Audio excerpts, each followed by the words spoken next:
It was 1893. A resort in Maryland told Charles Douglas that they didn't serve his kind. They thought by denying him a meal, they were putting him in his place. But he didn't argue. He didn't march. He walked down the beach, found the property line, and bought 40 acres right next door. He didn't ask for a seat at the table. He bought the ground the table was sitting on. This is the story of how Charles Douglas turned a restaurant rejection into the first black municipality in the state of Maryland. This is One Mike Black History, and if you like stories like this, you can find more stories like this at onemikehistory.com. But without further ado, let's get started.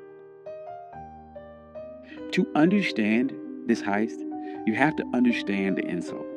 It was August of 1893. The Chesapeake Bay was the playground for Washington and Baltimore's elite. The system at the time called the place Bay Ridge. It was known as the Queen of Chesapeake. It was a grand hotel, massive boardwalk, and a restaurant that promised the finest dining on the East Coast. Charles Douglas and his wife Laura, they weren't there to make trouble. They were black-ocracy. Charles was a high-ranking official at the Treasury Department. He was polished, he was wealthy, and he was a veteran. He walked into the restaurant at Bay Ridge and asked for a table.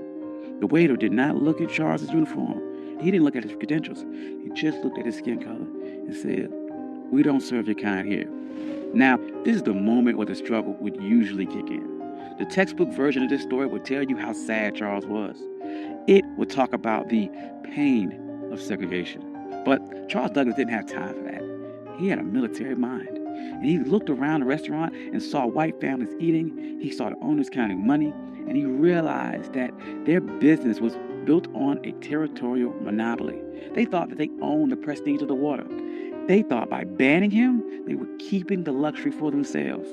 Charles walked out of that restaurant, but he did not leave the area. He walked down the beach, he crossed the property line, and he stood on the dirt right next to the people that insulted him. He was looking at a 40-acre tract known as Bashir's Farm. It was rugged, overgrown patch of coastline. To the owners of Bay Ridge, it was a waste of space. To the system, it was unimproved land. But to the Colonel, it was the high ground. Charles Douglas knew something the owners of Bay Ridge didn't. The system is only as strong as its borders. Bay Ridge was a fortress of whiteness, but the walls ended at the property line. If Charles could control the land right next to them, he didn't need their permission to exist. He could create a parallel world that Jim Crow laws of public accommodations could not touch. See, in 1893, separate but equal wasn't even legal doctrine yet. That would not happen for another 3 years with Plessy versus Ferguson. But the private property doctrine was already ironclad. The law of the land said that a man could do whatever he wanted with the dirt that he owned. Charles realized that public space was a trap. If you relied on the public to treat you fairly, you were a beggar. But if you owned the private, you were sovereign. So he went to the owner of the 40-acre farm, a man by the name of Daniel Bashirs. He didn't ask for a favor. He brought money. He offered him $5,000 cash. In 1893, that was an astronomical sum. It was roughly the equivalent of about $175,000 in today's money. But the strategic value was worth millions. Bashirs took the money. He signed the deed. And on that day, the Queen of Chesapeake lost its monopoly. Charles Douglas didn't just buy a farm. He bought the gateway to the bay. He went to the restaurant owners who refused him a sandwich, and he didn't say a word. He just started building. And the first thing Charles did wasn't build a resort for the masses. He built a fortress for his legacy. He built a home for his father, Frederick Douglass. He called it the Twin Oaks. But he didn't just build it anywhere. He positioned the home with military precision. Frederick Douglass had been enslaved on the eastern shore of Maryland. He looked across these same waters as a boy, dreaming of a world where he wasn't property. So Charles Douglas designed Twin Oaks so his father could sit on that property and look directly across the Chesapeake at the very shore where he was once owned.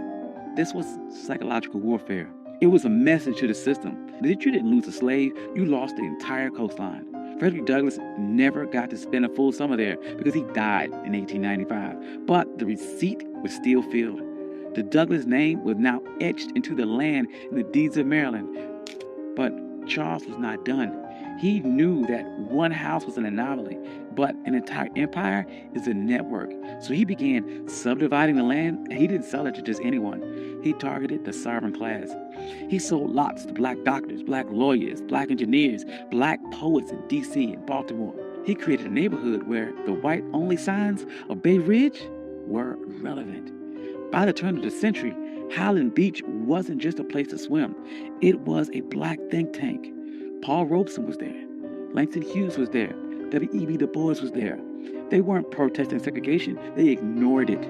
They built their own hotels. They built their own pier. They built a community center. They built a closed economy where black money stayed in black pockets and black dignity was the default setting.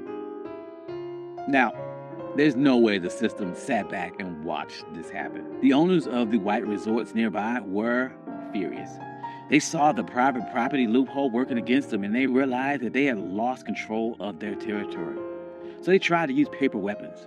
First, they tried to use vagrancy laws. They sent the police to harass people walking between the train station and Highland Beach. They wanted to make the journey so uncomfortable that the residents would give up. That didn't work. Highland Beach residents started their own shuttle service. They controlled the logistics. Then the white resort owners tried to use a legal glitch. They realized that Highland Beach was technically a part of an unincorporated area. They thought they could use local zoning boards to condemn the land or pass an ordinance that would tax the Douglass family into bankruptcy. They tried to treat Highland Beach like a nuisance. But the residents of Highland Beach were some of the smartest people in the state. They knew that in America, the ultimate hack for land was municipal status. In 1922, they executed their final move of the heist. They petitioned the state of Maryland to become an unincorporated town. They didn't want to be a neighborhood. They wanted to be government. They won. Highland Beach became the first black municipality in the history of Maryland. Think about the payoff here. Because they were a town, they had their own mayor, they had their own police department, and they had their own zoning board. When the white resort owners tried to pass laws against them, the people of Highland Beach just passed their own laws to cancel them out. They weren't marching and asking for civil rights. They were exercising their statutory power. By the 40s and 50s, Highland Beach was the summer Apollo. While white Maryland was obsessed with keeping its beaches segregated, Highland Beach was outproducing them culture and social capital. But the winds, they are changing, and the system shifted its strategy. In 1964, the Civil Rights Act passed and the public accommodations were integrated. On paper, this was a victory. But in a world of real estate and sovereignty, it was a Trojan horse. The system realized it could not keep black people out of the water anymore, so it decided to make the land too expensive to keep. This is the new Jim Crow. As white developers realized that coastal property was the ultimate asset, they began using tax assessment and eminent domain and environmental regulations to squeeze black families off their land. In places like Hilton Head and Bruce's Beach in California, the system succeeded. They stole land back using the laws that were supposed to protect landowners. But look at Highland Beach today. It's still there. It survived the rise of developers. It survived the collapse of other resorts.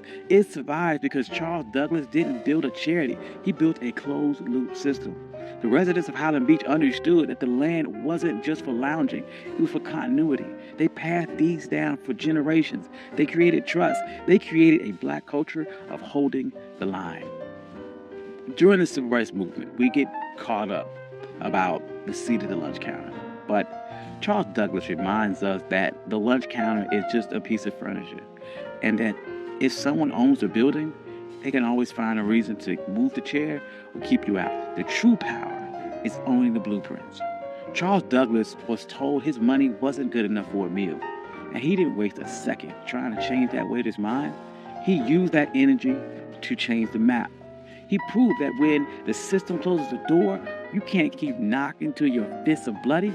You can buy the hallway. You can buy the entire building. You can buy the entire beach. You can buy the ground that it sits on. And today, Highland Beach stands as a reminder that we aren't just laborers in the American story. We are the engineers of our own exit. Thank you. This is One Mike Black History. I'm your host, Country Poor. If you like stories like this, you can find more stories like this at onemikehistory.com. Hope you enjoyed this. This is something different. I enjoyed this a lot. Trying to do, once again, more stories about agency, about pattern interrupts, people overcome, and how they took a system that was designed to keep you back and beat it and overcame or outsmarted that system. Hope you enjoyed that. I'd like to thank all my day ones. You guys are amazing. Thank you guys all for coming out. Like, financial contributors. Oh, yes. And if you don't see your name here, please reach out to me. I'll add your name. I'm sorry. I love you all. Peace.